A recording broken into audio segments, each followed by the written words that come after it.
اعوذ باللہ من الشیطان الرجیم بسم اللہ الرحمن الرحیم۔ السلام علیکم اسٹوڈنٹس، کلاس سے ہم لوگوں نے رکوع نمبر 4 جو ہے وہ اسٹڈی کیا تھا۔ آج ہم اس کی ایکسرسائز جو ہے اس کو سولو کریں گے، جس میں ہمارے پاس سب سے پہلے الفاظ اور ان کے معنی ہیں۔ 16 ٹوٹل یہ ورڈز ہیں جن کے معنی بھی ہیں، اور ویسے تو ہم لوگوں نے آیات پڑھی ہیں، ان کے مطابق جو ہے یہ معنی لکھے ہوئے بھی ہیں، بک میں بھی لکھے ہوئے، ٹیکسٹ بک میں بھی لکھے ہوئے، لیکن میں پھر بھی آپ کی آسانی کے لیے ان کو جو ہے وہ ریپیٹ کر دیتی ہوں۔ پہلا ورڈ ہے جی تردنا، تم چاہتی ہو، یعنی نبی کریم صلی اللہ علیہ وسلم کی جو بیویاں تھیں ان کو جو مخاطب کیا جا رہا ہے، فردن ہر وائف کو۔ تعالینا، تم آؤ، اماتکن، میں تمہیں کچھ مال دوں گا۔ یہ نبی کریم صلی اللہ علیہ وسلم کا اور ان کی بیوی کے درمیان جب یہ بات ہوئی تھی کہ جو ہے ہمیں بھی کچھ مال و اسباب دیا جائے، ہمیں بھی کچھ جو ہے وہ عیش و عشرت کی جو ہے زندگی گزارنے کے لیے جو ہے وہ آسائشیں دی جائیں، تو یہ اس وقت کی جو آیت نازل ہوئی تھی، تو اس میں جو ہے یہ الفاظ ہیں۔ چوتھا ہے جی وَأُسَرِّحْكُنَّ، میں تمہیں رخصت کر دوں گا، سراحن، رخصتی،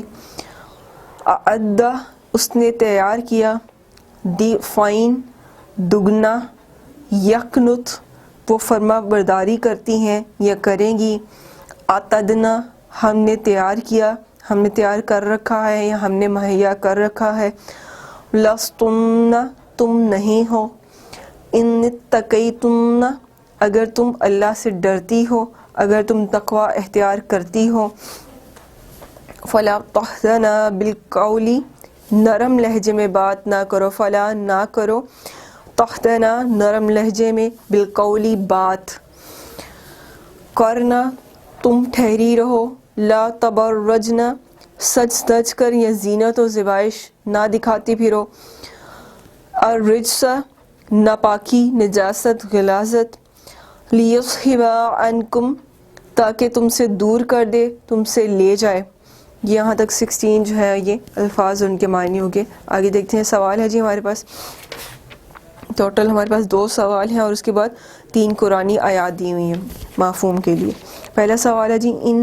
اس سبق کی آیات کے حوالے سے بتائیں کہ اللہ تعالیٰ نے ازواج النبی صلی اللہ علیہ وآلہ وسلم کو کن 2 باتوں میں سے کسی ایک کو اختیار کرنے کا جو ہے وہ حکم دیا تھا، یہ کے بارے میں جو ہے وہ فرمایا تھا۔ نبی کریم صلی اللہ علیہ وسلم کی جو ازواج مطہرات ہیں، یا ازواج النبی صلی اللہ علیہ وسلم جو ہے وہ بیٹر ورڈ ہوگا اگر ہم نبی کریم صلی اللہ علیہ وسلم سے کے حوالے سے جو ان کو مخاطب کرے، تو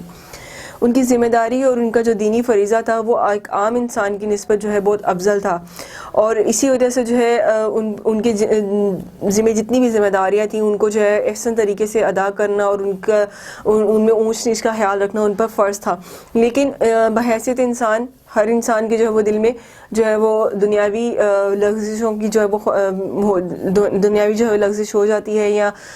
دنیاوی جو آسائشیں ہیں ان کی خواہش پیدا ہو جاتی ہے۔ تو اسی طرح سے نبی کریم صلی اللہ علیہ وسلم کی جو ہے وہ ازواج النبی صلی اللہ علیہ وسلم یا ازواج مطہرات جو ہے ان کے دلوں میں بھی جو ہے یہ خواہش پیدا ہوئی تھی، اور جب انہوں نے یہ بات کی تھی تو اللہ تعالیٰ نے جو نبی کریم صلی اللہ علیہ وسلم سے فرمایا تھا وہی فرمایا تھا کہ اے نبی صلی اللہ علیہ وسلم، اگر آپ کے ازواج محترمات دنیاوی مال و زبائش یا دنیاوی مال اور زینت کا جو ارادہ رکھتی ہیں تو وہ دے کر انہیں اچھے طریقے سے رخصت کر دے، اور اگر وہ اللہ تعالیٰ اور اس کے رسول صلی اللہ علیہ وسلم کی جو اطاعت گزاری کو جو ہے وہ قبول کرنا چاہتی ہیں، ان کی فرما برداری کو جو ہے اختیار کرنا چاہتی ہیں، تو ان کو جو ہے اللہ تعالیٰ جو ہے ان سے کہہ دیجیے کہ ان جیسی عورتوں کے لیے اللہ تعالیٰ جو ہے وہ اجر عظیم رکھتا ہے، ان کے لیے اجر عظیم تیار کر رکھا ہے۔ اور امہات المومنین نے پھر کیا کیا کہ دنیاوی جو معاملات ہیں ان سے جو ہے وہ دنیاوی مال و دولت کو اور ان کی زینت کو جو ہے وہ چھوڑ کر اللہ اور اس کے رسول صلی اللہ علیہ وسلم کا راستہ اختیار کر لیا۔ دوسرا سوال ہے جی ان آیات میں اللہ تعالیٰ نے رسول اللہ صلی اللہ علیہ وسلم کے ازواج مطہرات کو کن احکام و آداب کی تلقین فرمائی؟ پہلے کیا فرمایا کہ جی اے نبی صلی اللہ علیہ وسلم کی بیویوں، تم میں سے کوئی بھی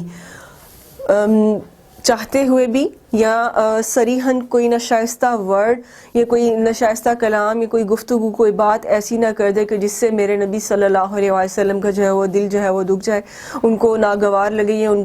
کو برا لگے۔ اگر تم ایسا کچھ کر جاتی ہو تو تمہیں اس کا دگنا عذاب دیا جائے گا، اس کی دگنی سزا دی جائے گی، اس کا دگنا جو ہے وہ تم پہ جو ہے وہ گناہ واجب آتا ہے۔ اور کہا گیا کہ تم میں سے جو اللہ اور اس کے رسول صلی اللہ علیہ وسلم کی مکمل فرما برداری اختیار کرے گی تو ہم اس کا دگنا جو ہے اس کو صلا دیں گے، دگنا اس کی جزا دیں گے۔ پھر فرمایا کہ اے ازواج مطہرات، تم عام عورتوں کی طرح اپنی زینت و زیبائش مت دکھاتی پھرو، اپنی جو پرہیزگاری اختیار کرو اور گھروں میں بیٹھی رہو اور نماز و قرآن کی پابندی کرو، اور جو ہے کسی بھی قسم کا دنیاوی لالچ اختیار مت کرو۔ ہاں اگر کسی جو ہے وہ وجہ سے تمہیں گھر سے باہر نکلنا مقصود ہے تو پردے میں نکلو۔ اور فرمایا کہ تم جب بھی کسی سے بات کرو تو نرم لہجہ اختیار مت کرو کہ تمہاری نرمی جو ہے وہ کسی بیمار شخص کے دل میں، بیمار آدمی کے دل میں جو ہے وہ بیماری ڈال سکتی ہے، اس کے دل میں جو ہے وہ کوئی وہم مبتلا کر سکتی ہے۔ تمہیں جب بھی جو ہے وہ بات کرنا ہو، اول تو ضروری نہیں کہ تم جو ہے وہ کسی سے کسی غیر مرد سے جو ہے وہ کلام کرو، لیکن اگر بالفرض اگر ضرورت پڑ جاتی ہے کسی وجہ سے تو اس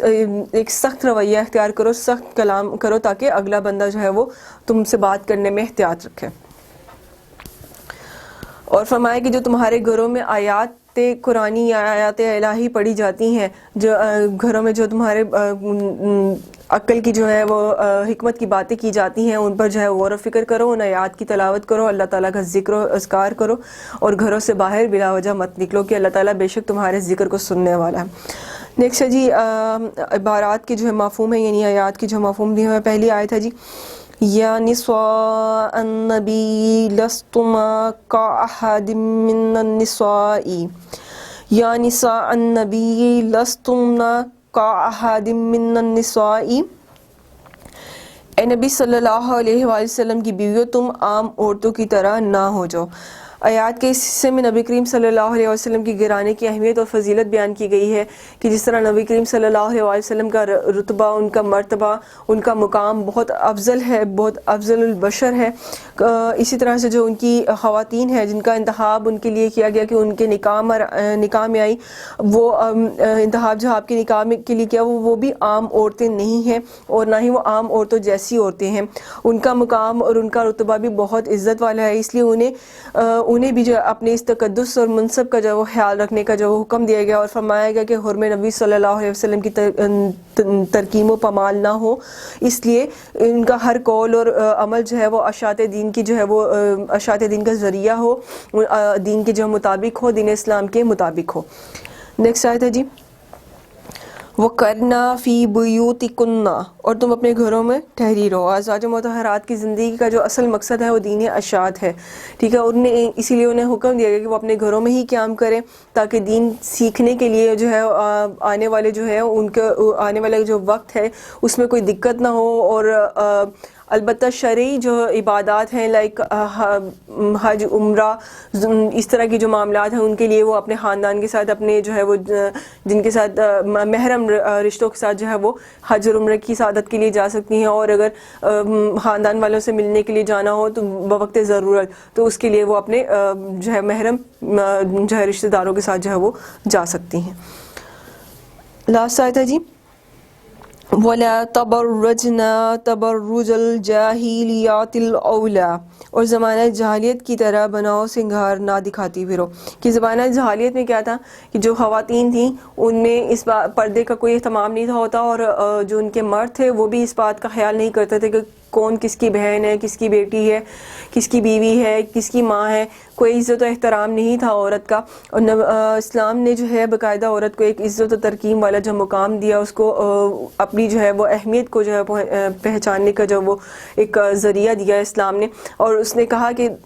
کبھی بھی جو ہے وہ بناؤ سنگھار کے ساتھ جو ہے وہ اپنی زینت و زیبائش کو دکھاتے ہوئے جو ہے اپنی کمزوری کو ظاہر نہ کرو دوسروں پر، اور گھروں سے جب بھی نکلو تو اپنے سروں کو ڈھانپ کر، اپنے سینوں کو ڈھانپ کر نکلو۔ اور نبی صلی اللہ علیہ وسلم یعنی ازواج مطہرات کی فضیلت بھی جو ہے وہ عام عورتوں سے زیادہ ہے، اور پھر یہ کہ امت کے لیے ایک نمونہ اور ایک ماڈل کی حیثیت رکھتی ہیں کہ ان کے ذریعے جو ہے اسلام کو جو ایک اچھے طریقے سے پریزنٹ کرنے کا جو ہے وہ ذریعہ تھی امہات المومنین۔ تو یہ ظاہر ہے کہ ان کا ہر عمل بھی جو ہے وہ قابل تقلید ہوتا ہے اور قابل واجب جو ہے وہ تعامل ہوتا ہے، تو اس کے لیے شریعت نے انہیں ہر ایسے عمل سے منع کیا کہ جس سے جو ہے ذرا برابر بھی انسانی شرف میں جو وہ کمی آتی ہو. اس لیے ان کو جو ہے کہا گیا کہ وہ آپ کے شعائر شان نہیں ہے کہ آپ اپنے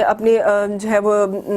حسن کی جائیں یا اپنی جو ہے وہ آرائش و زیبائش کی جو ہے وہ نمائش کرتے ہوئے جو ہے وہ دکھائے جائیں. اس لیے آپ ازواج مطہرات کو منع کیا گیا کہ آپ پردہ کر کے نکلے جب بھی نکلے گھر سے. اور ویسے بھی جو ہے وہ آپ کو صرف جو ہے نبی کریم صلی اللہ علیہ وسلم کے سامنے یا اپنی اولاد کے سامنے جو ہے وہ اس حد تک جو ہے اجازت ہے کہ آپ تیار ہو سکتی ہیں، لیکن اس سے باہر جو ہے وہ آپ کو اجازت نہیں ہے. یہاں تک ہمارا جو ہے وہ یہ ایکسرسائز کا کام کمپلیٹ ہوا. نیکسٹ لیکچر میں انشاءاللہ ہم لوگ رکوع نمبر 5 کا جو ہے وہ اسٹڈی کریں گے. یہاں تک اگر آپ کو کوئی بات سمجھ نہ آئی ہو، کچھ بھی پوچھنا ہو، کوئی بھی سوال ہو آپ کے مائنڈ میں، تو آپ کمنٹس میں پوچھ سکتے ہیں. تھینک یو سو مچ. اللہ حافظ.